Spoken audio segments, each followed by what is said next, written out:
Welcome to the Alcohol Free Life podcast from The Sober Club.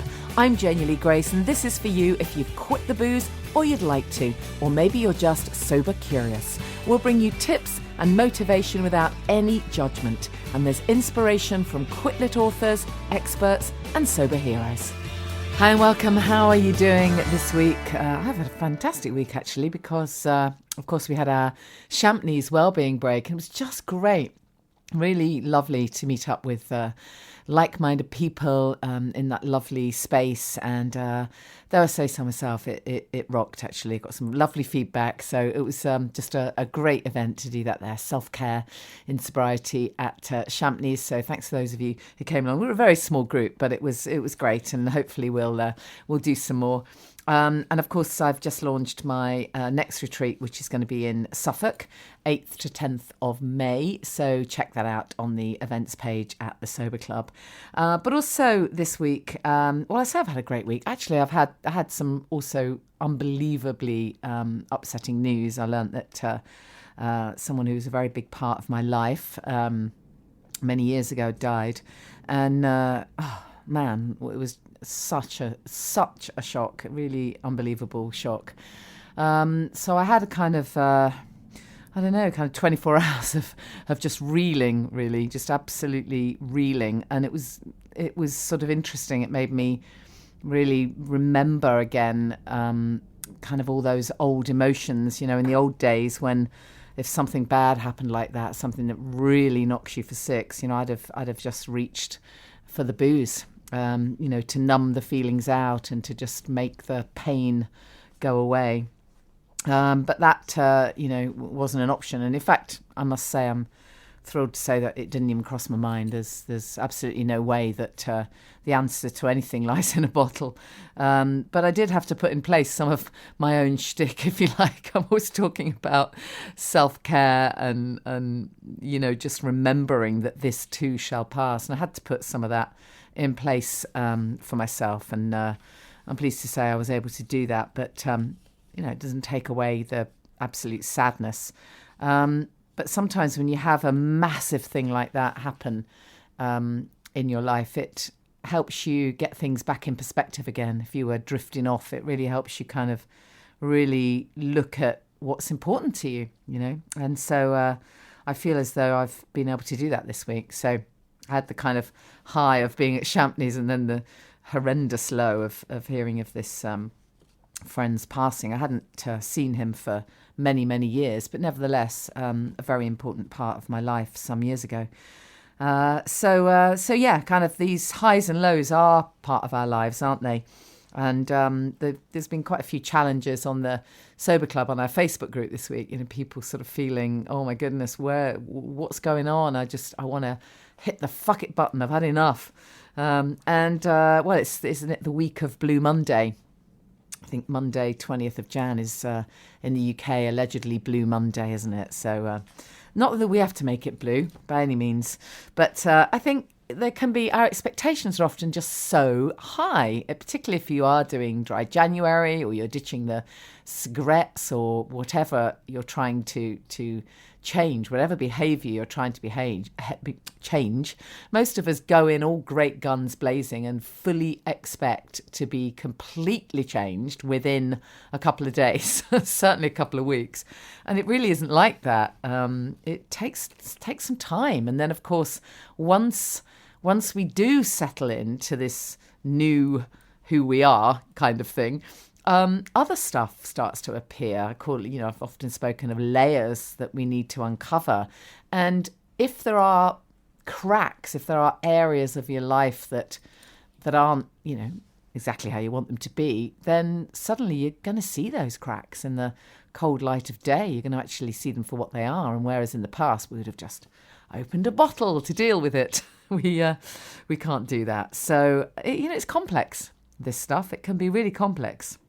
I also did a talk on Tuesday night at Home House. It was the one on their kind of Mind, Body, Soul program.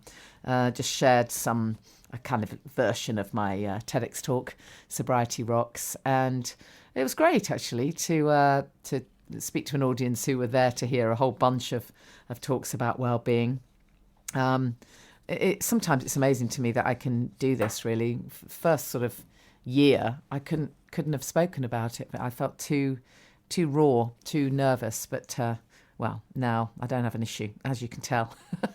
I will get to what's on the podcast, by the way. I'm going to be speaking with Darren Taylor, one of the Sober Club members. I think it's great to hear people's stories, and Darren's got an interesting sober story to share. And then I've got a short interview. I've kept it really short, but I'm going to be speaking with Michele Kaye, who is a nutritionist and a dance teacher. And Michele and I are actually going to do an event together all around detoxing and juicing. So I thought it would be nice to have a chat with Michele as well. So if you want a few tips around how you can boost your immunity, again, if you're doing dry January, if you've already been sober for ages, whatever stage you're at during these winter months, it's just always a great idea to get some nutrition straight to your cells. And then I also must tell you before I forget, the really exciting news that I am Annie Grace's guest this week on This Naked Mind. So you can hear my story on Annie Grace's podcast, This Naked Mind. It was great to have a chat with her. Of course, I interviewed her a few months ago, and she interviewed me. So, sharing the love. So that was really great. Obviously, depending on when you're listening to this, it's the Mindful Drinking Festival this weekend, 18th and 19th at the Truman Brewery in London. It's going to be great. They've got so many great seminars and things lined up. I'm speaking on self-care on Saturday at 1:15, and I'm hosting a panel on sober holidays and retreats on Sunday morning. So it'd be fantastic to meet some podcast listeners there. Really looking forward to that.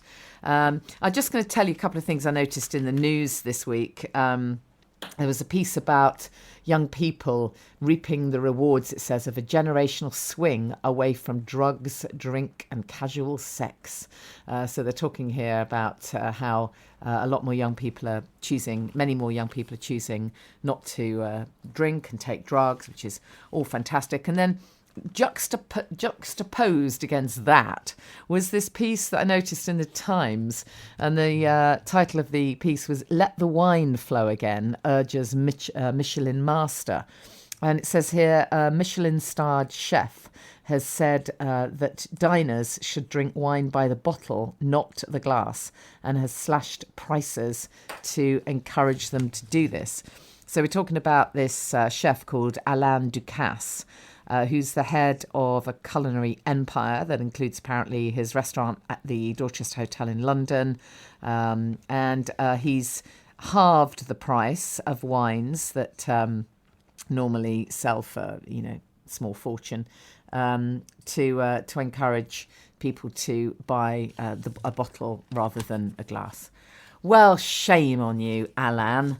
How daft. Someone should send Alain a copy of this great new book by Professor David Nutt. It's called Drink, the New Science of Alcohol and Your Health. I'm going to be interviewing Professor David Nutt on the show. He's had a lot of airtime this week. He's caused a bit of a furore because he's kind of mooted the idea that really alcohol really is the number one drug. And of course, it's not something that we like to hear. We really do not like to hear that. we like to think that all the other drugs are the worst. But as it says on the back of this book, Professor David Nutt looks at the science of alcohol and our health in a groundbreaking exploration. And it says here, as the most harmful drug in the UK, alcohol has a profound and wide-reaching impact on our health and our society at large. And Drink is the first book of its kind, written by a scientist and rooted in 40 years of medical research and hands-on experience treating patients. He cuts through the noise to explain its long and short-term effects, making complex science digestible. So this is one of those books that I really do think everybody should read. Now, interesting, I haven't gotten to the end of it yet, and I'm going to be interviewing David on the podcast. He really tells it like it is, this book. It really does explain exactly what it does to us. So this is one of those books that I recommend that people read. I always think you need both the kind of inspiring stuff, the motivational stuff, such as the memoirs and the and the lifestyle-y kind of books. And then you also need the more factual stuff, the Alan Carr, the William Porter, the Jason Vale. But this is kind of something else, because it is written by a scientist and a medical practitioner. So he really comes from a place of gravitas, I suppose you could say. Talks about how drinking affects the body and the brain and the harmful effects. He very much talks about what alcohol does to your mental health and affects the quality of your life. He talks about children and alcohol, social aspects of it, and addiction generally. But what's really interesting, and as I say, I haven't got to the end of it yet, but what is interesting is at the beginning of the book, in the preface, he does say, I don't have the actual piece in front of me, so don't quote me word for word, but he says something like, I'm just trying to find it as I flick through the book. Should have had that prep, shouldn't I? He says words to the effect of, he says something like, am I totally against drinking? No, I have both the good and bad of alcohol. Here we go. I found it now. I don't need to guess. He says, yet also with one of my daughters, I own a wine bar in London. My life encapsulates the good and bad of alcohol and pulls together my knowledge, experience and ideas. So, wow. I'm fascinated by that. Fascinated to interview him and find out how he can write a book like this about alcohol being the number one most harmful drug and own a wine bar. But we'll find out in due course.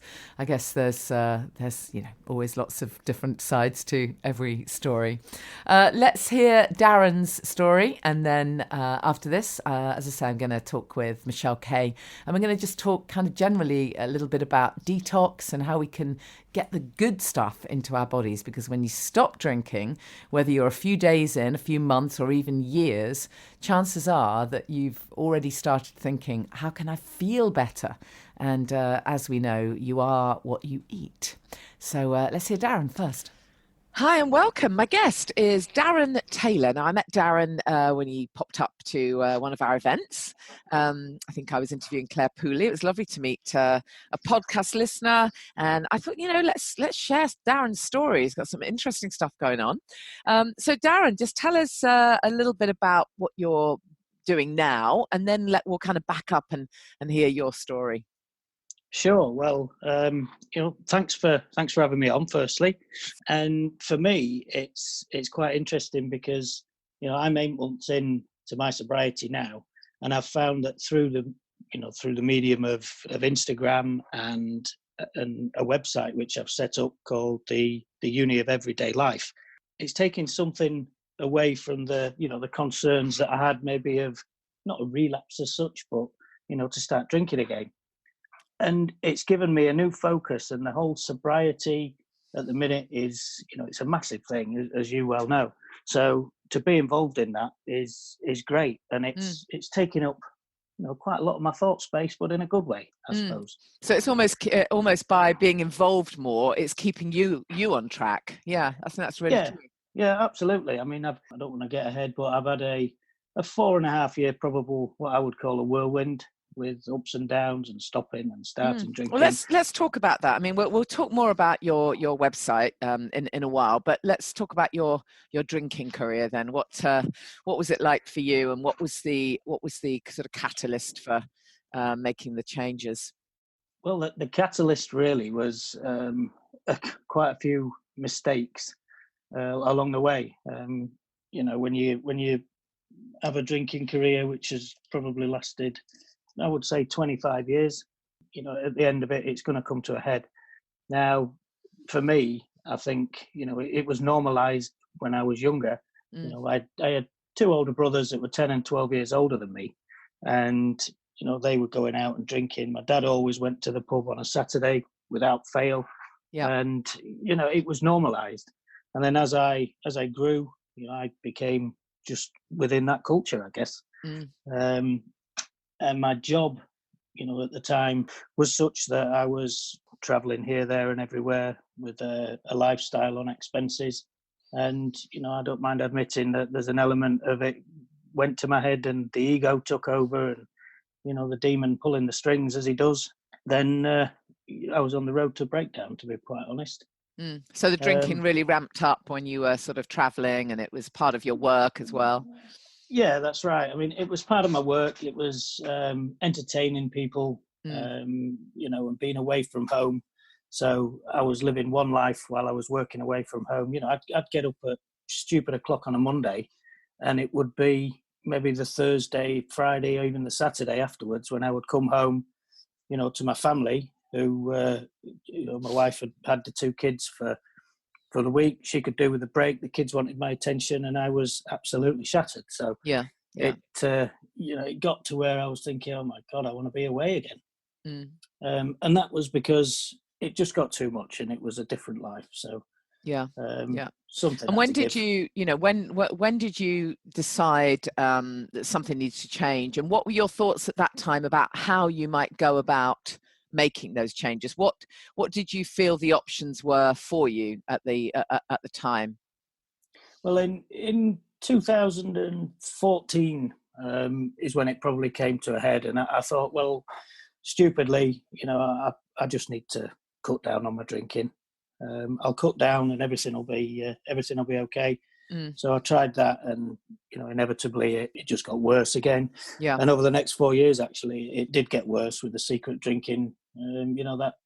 That snuck its way into my life, and it was that 4-year period between 2014 and 2018 where alcohol really got a grip, and I had several periods of abstinence where I thought, I'll take a period of abstinence, and it's strange, but there was no real want or desire. I wanted to stop just to please everybody, really. But a culmination of events where I would have a binge, and I'd burn a candle and things like that led me to think, right, this has really got to stop. Right. But what I'm interested in is what you felt were your options for stopping then. I mean, a lot of people sort of, certainly back then, there wasn't the same kind of level of community that there is now. So at the time, did you think of going to Alcoholics Anonymous? Perhaps you did go. Did you see your GP? What were in your mind, what were your options, and what and when did you start to make the change, and how? Yeah, the main option, as I saw it, I knew I needed to stop drinking, basically. As much as I tried to hang on to cutting down, I had to stop. I mean, that was it. I did go to the doctor, and it took me until 2017 where I went to a local help centre. It was called Step Forward.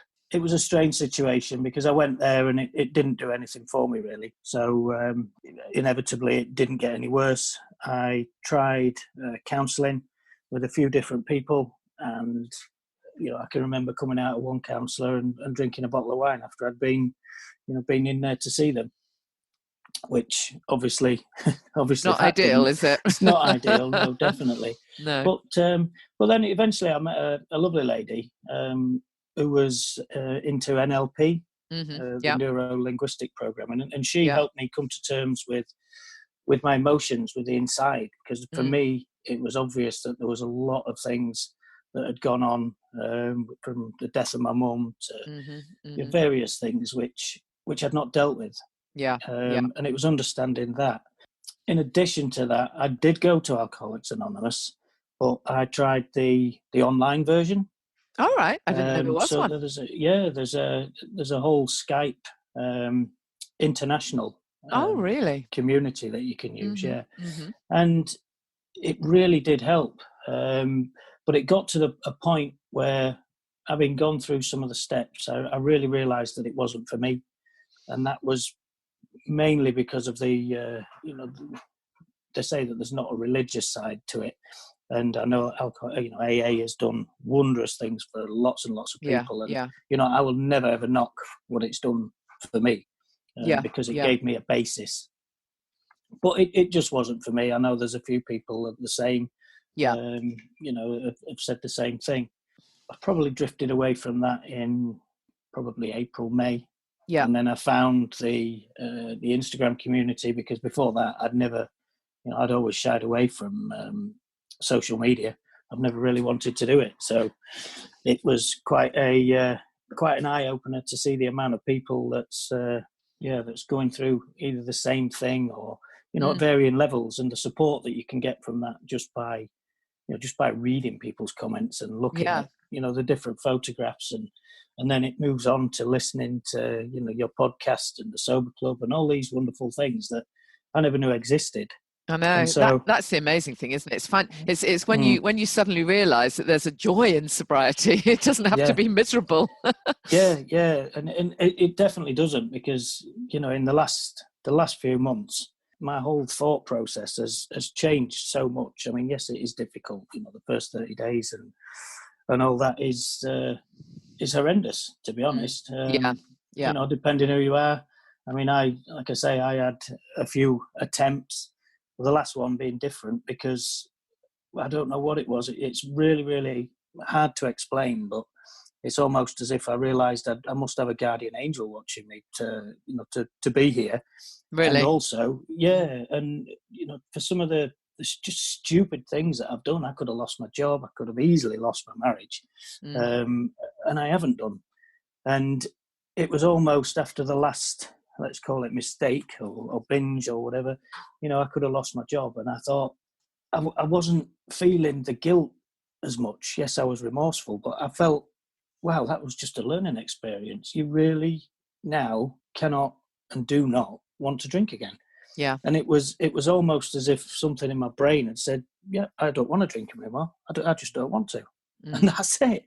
And it took me a long time, and I learned the hard way. But my God, I'm glad I did.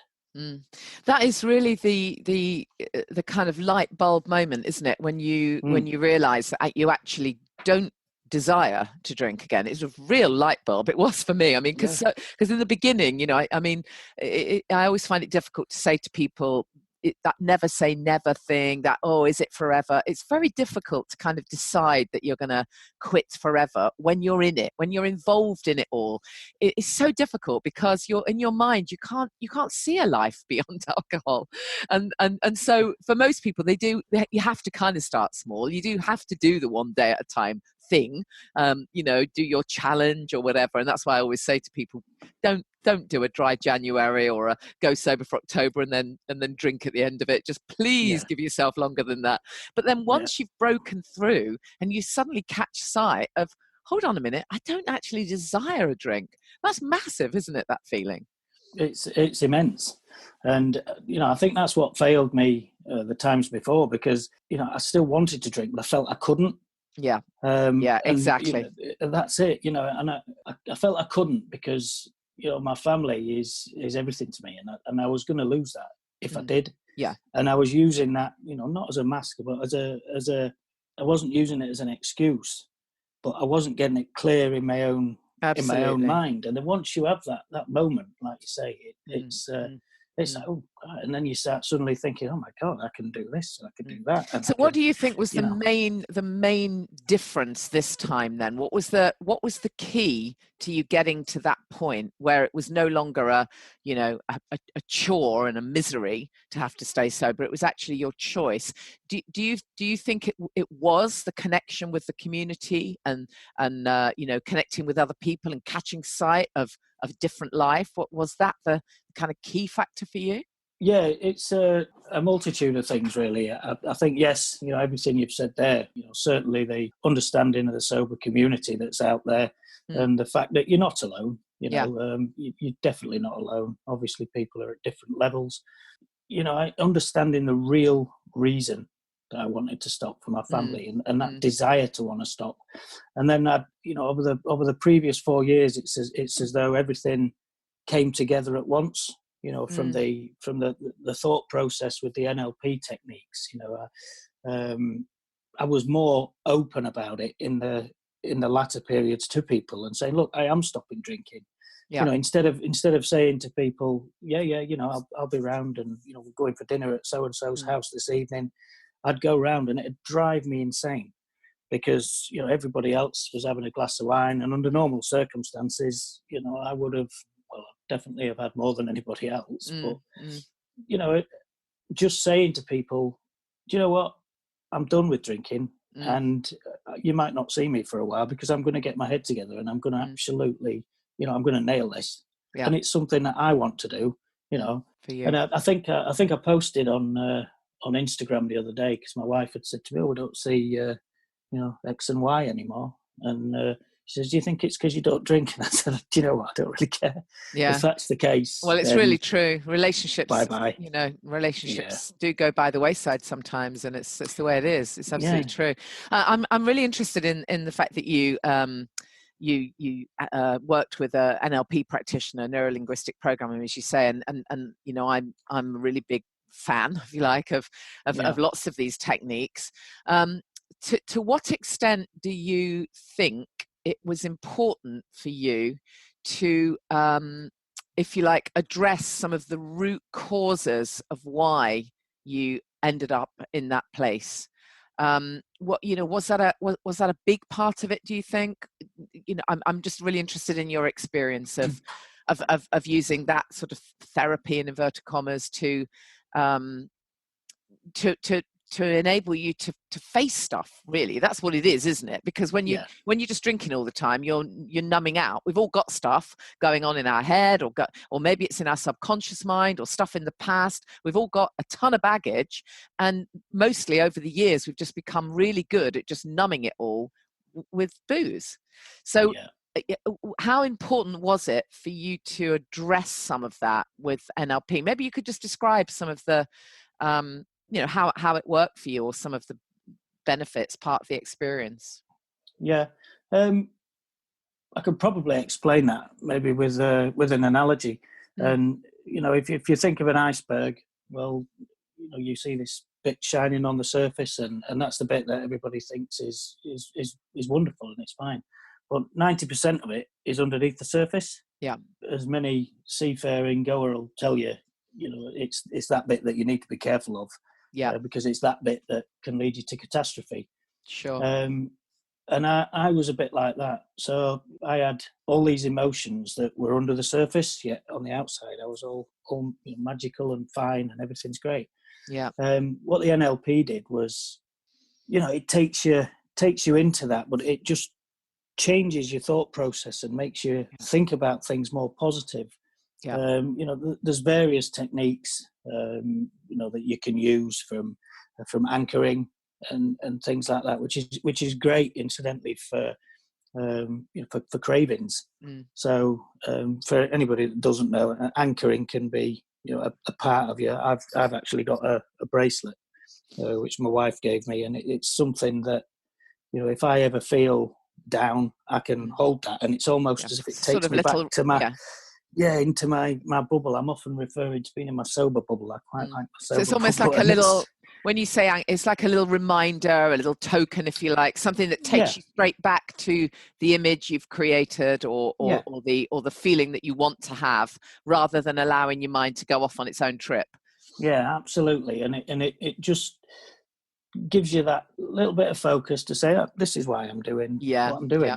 And then that then, for me anyway, is a knock-on effect to all other positive vibes and other positive thoughts that goes into my head. So I guess to answer your question in a couple of words or three, is it was imperative for me to do that. And I think if I hadn't have understood them little bits between the surface, then I would likely have, maybe still been battling today. Who knows? Yeah.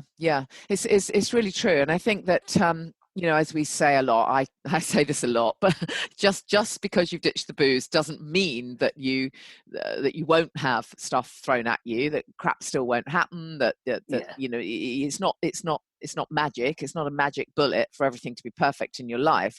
It also doesn't change the fact that you might have had really difficult stuff in your past, and there may be trauma, and just by stopping the booze doesn't take the trauma away from the past, and it doesn't stop the crap from happening in the future, sadly. Absolutely not. However, what it can do is, as you've proven here, is helps you to be able to face some of that stuff in the past, and reframe it is not quite the right word, but as you say, see it with perhaps a different perspective, so that you can, take it on, embrace it. It is what it is, and move forward.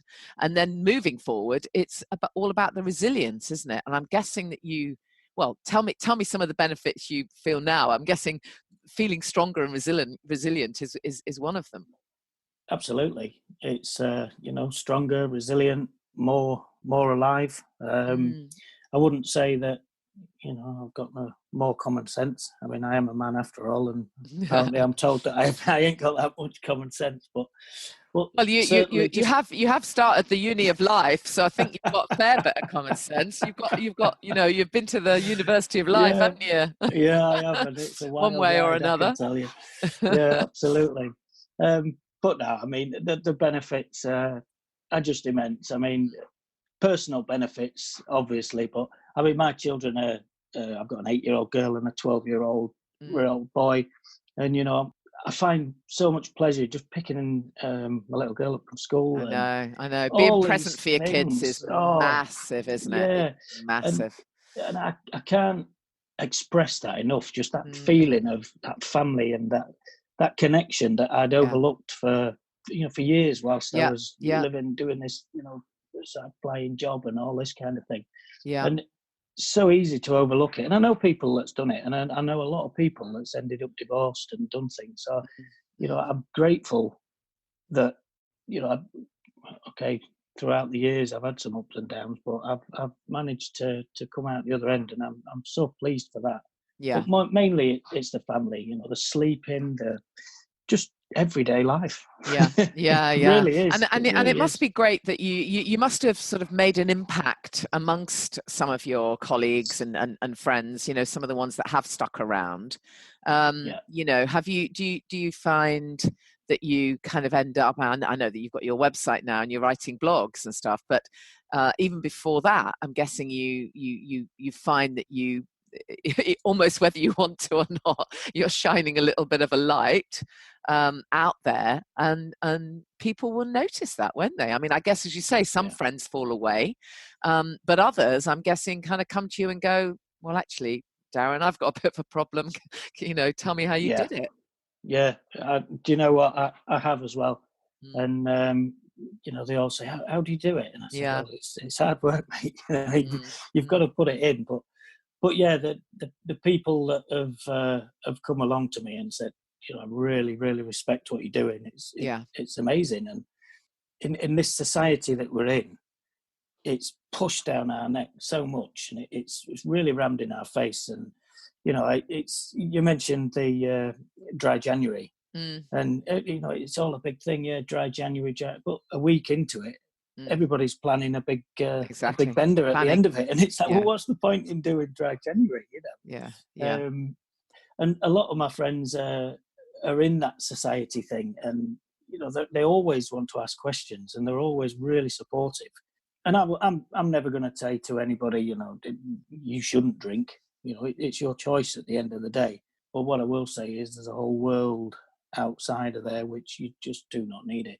Yeah, absolutely. So tell us a bit about your website. I mean, obviously it's an intriguing name, your blog. What do you kind of try, what do you want to share with that blog? And is it something that just sort of came about almost organically? I mean, one of the things with the Sober Club, I'm always encouraging people to write, not necessarily to publish, but just to write, because there's something amazing about just getting your thoughts down. And obviously you took it, one stage further. Yeah, it was actually. I was messing around on Google one day, and it was at the time where I was coming away from, the AA connection. Yeah. And for some reason, I mean, I've always liked to write, and I've always found, writing down my thoughts helps me and things like that. And I thought maybe I should do a blog. And it did. It just, it was just natural. So I looked up some different domain names. And I thought, well, what is it that what have I learned over the things I've learned from the University of Life? I wonder if the domain name's available. Yeah. And, to my amazing surprise, the Uni of Life was. Amazing. And I thought, oh, so it's I meant had to be no for idea. you. Yeah, and do you know, Really I had is no meant to idea, be. no idea what I was going to do with it at all. Wow. And I just thought, I'm going to buy it. So I That's bought it, fantastic. and it sat there for 2 months until I really thought about it. I thought, yeah, I'm going to do this. I want to give something back, and I want to encourage others, and just share my story, because if I can share that and it helps one person in the situation that I've been in, then I've succeeded. Yeah. So what's next for you then? Darren, what else would you like to kind of do in this kind of scene, if you like? Just carry on, just keeping on, really, and along with the website and more connections with people. That's all I can do. I'd love to be able to to take it to the masses and just watch it grow. I want to be part of it sounds like we're going back to the 70s or something, but I want to be part of the revolution. Yeah, absolutely. and that's what I feel like it is. I mean, these days... Well, it is. It is a sober revolution. Yeah, it really, really is. It is. And I see the kids of these days as well. When I say the kids, I'm talking, the 1920s. They're not going through that drinking culture that we had. There's a lot of millennials on health. Yeah, absolutely. Yeah. Well, also, I think there, an awful lot of younger people realise what a ridiculous waste of money it is. I mean, absolutely, waste of money and time. Yeah. So, wow, amazing. So, just give us your website then, and where people can find your blog. Yeah, my website is theunioflife.com. And it's called the University of Everyday Life, but unfortunately that domain wasn't available. I think that sums it up fine. Yeah. Brilliant. I mean, I've also got the Instagram, which I've been on a few months now, and that's variety_n_sobriety. So I try and mix it up a little bit on there, and cool. So. Well, thank you so much for being a guest, Darren. I really appreciate it. I love these inspirational stories, and I love the work that you're doing. And there'll be so many, people who will just be really, encouraged and cheered by hearing that story. It's great. Thank you so much. I really appreciate you sharing it with us. You're very welcome. And I'd just like to say to people, if anybody does listen to this, which I hope they do, just don't stop. If you're struggling, don't stop. Reach out. There's help out there, whether that's me or somebody else. I don't care. Just keep it real, and all the best. Cheers, Darren. Thank you. Thanks, Janey. Sober Club member Darren Taylor, and as promised, I spoke with Michele Kaye, talking detox. So I'm speaking with Michele Kaye. Michele, it's so lovely to actually record a bit of a podcast with somebody next to me. Very unusual. It's great. Michele, just tell us a bit about your background, because you are an amazing Nia dance teacher, but we're actually going to leave that for another time. Thank you. We are definitely going to talk about dance, because I really want to talk about the amazing benefits of dance. But for now, we're kind of talking detox and juicing and health and well-being. So just share a little bit about your background. Sure. So I started off with a degree in physiology and biochemistry, and then I went on to do a master's in nutrition. I taught biology for several years, and I stopped to have children. But I never ceased reading and studying, because I'm fascinated by the human body and how to stay well as we get older. Yeah, exactly. And your book, Eat, Dance, Shine, very much sort of teaches us about longevity and as you say, it's not just about getting old, it's about being well as you age. Absolutely. Totally.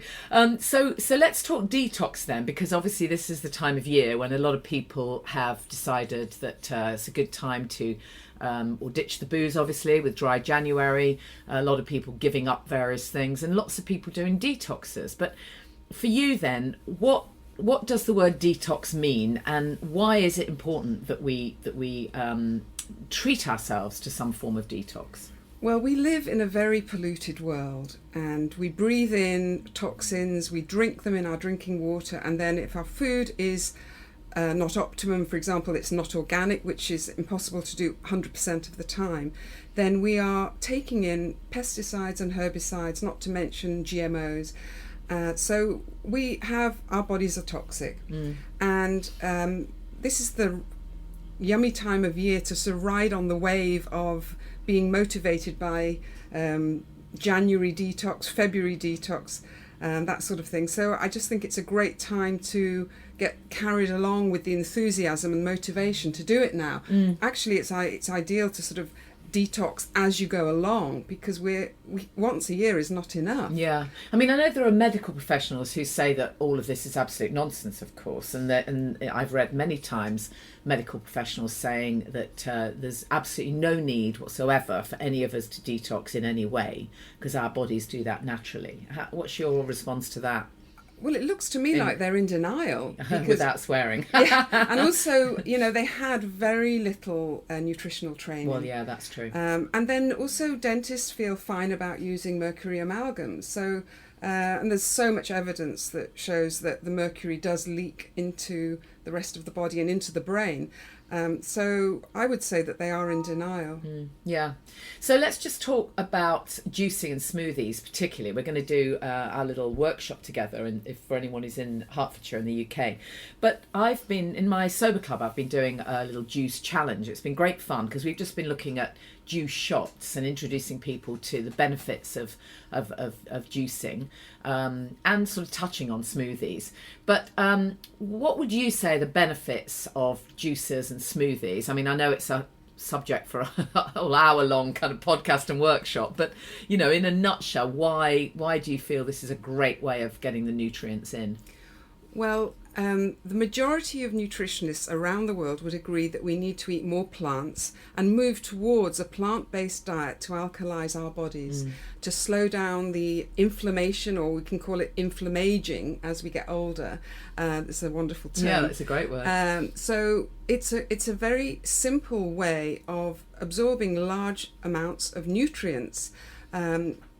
Yeah, I often say, on that note, actually, I often say to people, rather than worrying about what you're not going to eat, worrying about, I can't have this and I can't have that, just actually add in. Think about what you're adding in, and particularly for people who are ditching the booze, while they're sitting there kind of craving the alcohol that they would normally go for, that would normally reach for it. Actually, if you have a power-packed smoothie, you haven't even got room for the alcohol, let alone craving it, because nobody fancies a drink of some toxic stuff after they've had a really fresh, amazing juice, do they? That's such a great point. And you can make juices and smoothies so delicious, and really fill that gap, a feel-good drink. Yeah. So I call it the ultimate fast food. Yeah. Because it's quick to make, it's quick to clean up, it's easy to digest and absorb, it's very assimilated in the body, and it's just the ultimate fast food. Yeah, there's a blog post on soberclub.com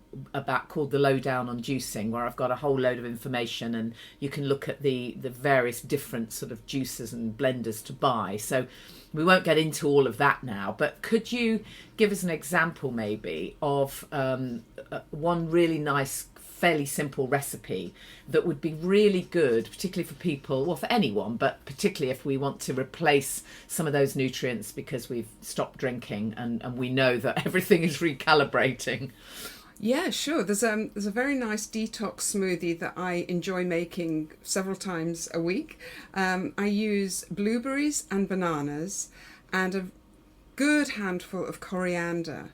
If you don't like coriander, you can replace it with rocket or watercress or any other soft greens.